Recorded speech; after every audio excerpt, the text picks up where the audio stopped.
need to at least have access to it. Going on a Tuesday.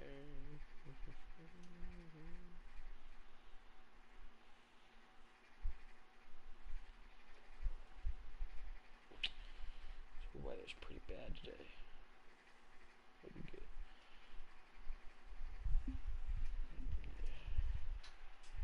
This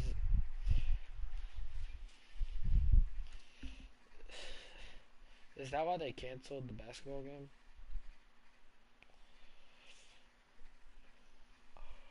Okay. So okay. So tonight the message is called Overlooked Miracle. And so we will be reading out of 2 Kings chapter 13 verses 20 and 21. It says verse 20. Then Elisha died, and they buried him in the raiding tomb from Moab, invaded the land in the spring of the year. So it was as they were burying a man that suddenly they spied a bandit of raiders, and they put the man in the tomb of Elisha. And when the man was let down and touched the bones of Elisha, he received and stood on his feet. So I haven't really heard a single message preached on this story. You know, you don't really hear a lot about the dude getting thrown on the bones of Elisha. And I found this story listening to a song, and it talked about it, and I was like, man, I never had really heard that before. And so I went to the story, I read it, and I thought it was really powerful. And there was a couple of things that I thought that we could really look at it. But it really gets lost, I think, in the grand scheme of things when it comes to 2 Kings. Because all the stuff that's happening with the Israelites and with their kings, of course, we just see it right before it. It's talking about Elisha's death. It actually talks about Elisha's death more than it does the miracle that takes place after Elisha died. And so I can't believe that this gets kind of lost in all of the material, because I think it's really cool. It kind of speaks volumes if you start kind of breaking it down and looking at it. And so that's what I'm going to do here today. We're going to break it down, and we're going to take away 3 important details of this overlooked miracle. And so the first point is a nobody received this miracle. And so I think the main reason this gets overlooked is because we don't know who this person is who received this miracle. I mean, if we look back in our text, it just says, so it was as they were burying a man that suddenly they spied a band of raiders, and they put the man in the tomb of Elisha. And when the man was let down and touched the bones of Elisha, he received and stood on his feet. And so we really don't get a whole lot of information about this guy. All we really know is that he's a man. We literally get nothing else.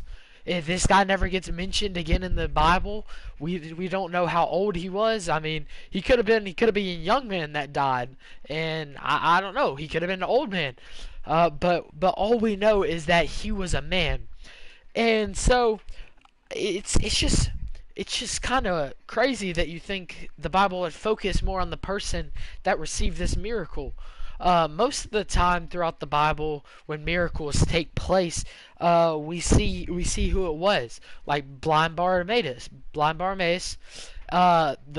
lame. It talks about how old he was, or how long he was lame for. But this one, it really doesn't talk about who this man was. It just tells us he was a man. It doesn't tell us how much family he has. It doesn't tell us what his net worth was. And I really think that's important because we can look at it and we can see that it's not always that big people that get the miracles. God does help out the people that don't get looked over. Maybe you've been looked over. Maybe people haven't recognized what you've done for them. But there's going to be a miracle coming to you because God gives miracles out to nobodies too. I think I think the problem with Christianity nowadays is we think that only the righteous can receive miracles. We think that only big characters like Moses, Daniel, Peter, and Paul, only those people can receive these crazy awesome miracles. But I mean, when you start kind of looking at it, it's not always these righteous elects that get these miracles. But it's kind of nobodies. It's kind of people that it's just kind of weird that we always think about miracles always coming to these righteous people, these people that are just filled with God, and that's why they get these miracles. But sorry, I'm getting a little ahead of myself here. But it's not. Sorry, I'm gonna have to stop. Uh, but but it's just crazy. It's crazy how we don't get anything else about this guy except the fact that he was a guy. And you would think that with a miracle like this, I mean, he would tell everything about it. He would be shouting. But I mean, it just says he was a man, and it's just two scripture. It's just two verses. Two verses, that's it we get about this miracle. And it's a crazy miracle. I mean, this is raising someone from the dead. I mean, this is what Jesus did, and Jesus is like he gets like a bunch of chapters talking about his death and his resurrection, but this guy kind of gets overlooked. This miracle kind of gets less valued, and I think as Christians today we have to stop putting a price tag on our miracles, because all miracles are valuable, and we have to stop looking past our miracles just because a nobody received the miracle. And so maybe you've seen a miracle done for someone, but you don't really know them. I mean, you should still be giving God the praise because it's a miracle nonetheless. We shouldn't be overlooking it like this guy was with his overlooked miracle. And so now we're going on to our second point, and it is your death can be life for someone else. We see that even though Elisha died, God still used him. I mean, God was using Elisha all throughout his life, doing many different things, and God still used him even after his death. And that can speak volumes to someone. I don't know, man. Maybe you feel kind of down. Maybe you kind of feel like you're kind of worthless. That there's no way that God can do anything for you. But that's the thing about God. He turns death into life. It says that he gives beauty for ashes. And so I think we have to kind of realize that death isn't always a bad thing sometimes. Death is kind of a way in the Bible that we look at it. Death is a way that new life kind of brings in new opportunities. When there's a death of something even better comes after it. And a couple examples of this are Jesus died so that we could have eternal life with him. We could talk to him. We could commune with him right now. I mean, if you look back in Leviticus, look at how many things they had to do to just talk to God. But now, because of his death, we don't have to do any of that. We can just talk to him one-on-one. Moses gave up his life in the palace to follow God and become the leader of the Israelites. Elisha gave up working in the fields to follow Elijah. The same guy that's death resulted in life for someone else also gave up his old life to go start a new one. Peter and Andrew, two brothers, gave up fishing to follow Jesus and become one of his disciples. James and John left their father in a boat to follow Jesus. That's crazy. I mean, I don't know how many of us nowadays would just straight up leave our fathers when we're doing something like that to go just follow a man. To follow a man that just claims to be the Messiah. But James and John did that. They left their father in the boat and they ran after him. And so as you can kind of see, it's not always death but giving up what we have to get this new life. And it shows that death isn't always a bad thing. Giving stuff up isn't always a bad thing because it can bring a new, renewed life. And maybe there's something holding you back. Maybe something that you haven't been given up. Just thinking about one story, I preached on this before. Moses, he had to give up his shepherd's staff, something that's so coveted, so prized to him. If you look back at it, shepherds, they always carried a staff. That was their thing. They were able to reel in sheep with it, and it was so important to them, and so they never gave it up. But Moses had to give it up, it says, so that God could perform a miracle and show him that he was truly who he said he was. And so we have to be willing to give up things. We have to be willing to kill things off in our life. Kill off a relationship that's harming us. Kill off an addiction that's a problem. Kill off a habit that we've been doing. So maybe you're here today and you need some death so that you can bring in a new and renewed life. And so just think about that. Be thinking about that.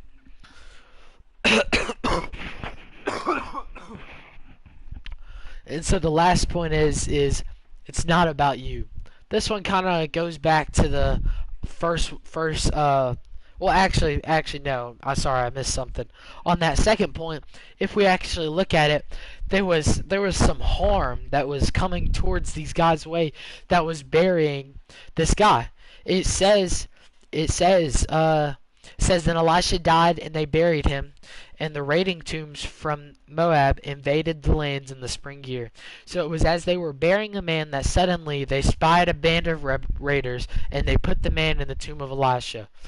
So the man was only put in the tomb of Elisha because these people saw these bandits, these raiders.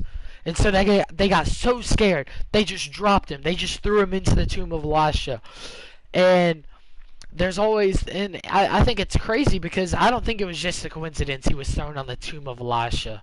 I think God had a plan. I think God already knew that they were going to throw him. He already was sending those raiders to kind of scare those guys and throw him in the tomb, so that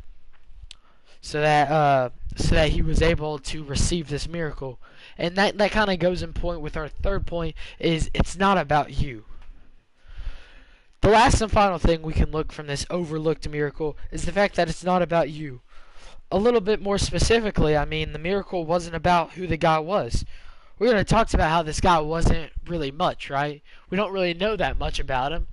I mean, he just wasn't. He wasn't a lot. I mean, I guess. I mean, the Bible isn't talking about him, and so I think that's what the Bible is trying to illustrate here, is that this guy doesn't need. We don't need to know all this about the Bible, this guy in the Bible, because he wasn't the one who performed the miracle. God was the one who performed the miracle. It's about God doing the miracle. It's not about us. And I think that's the problem with us sometimes, is that we want to be so proactive in our miracles. We want so badly for a miracle to happen that we start trying to force a miracle to happen. And I think if we learn from this story is the fact that this miracle looked like a complete accident. It looked like this guy was just randomly thrown into this tomb, but it wasn't. God had a plan. And there's this song I've been listening to. I've just been listening on repeat. It just reminds me of this story so much. It says it's talking about there's a promise coming down your dusty road. And it's talking about how there's always going to be a miracle coming for you. God's always going to be on his way for you. He's going to be sending a miracle for you. He's going to be sending that someone for you. He's going to be sending that relationship you've been asking for. He's going to send you that talent that you need. He's going to send you that peace that you need. He's going to send you that joy that you need. And there's just always going to be a promise coming down that dusty road. And what was that promise? That promise was bandits in this case. Something that looked bad but actually resulted in life. And so maybe you do see something bad. You maybe see that person that you don't like. Maybe they're coming to talk to you, but you never know. That guy may change your life. Because these bandits, just their presence scared these guys so much that they threw the guy in the tomb.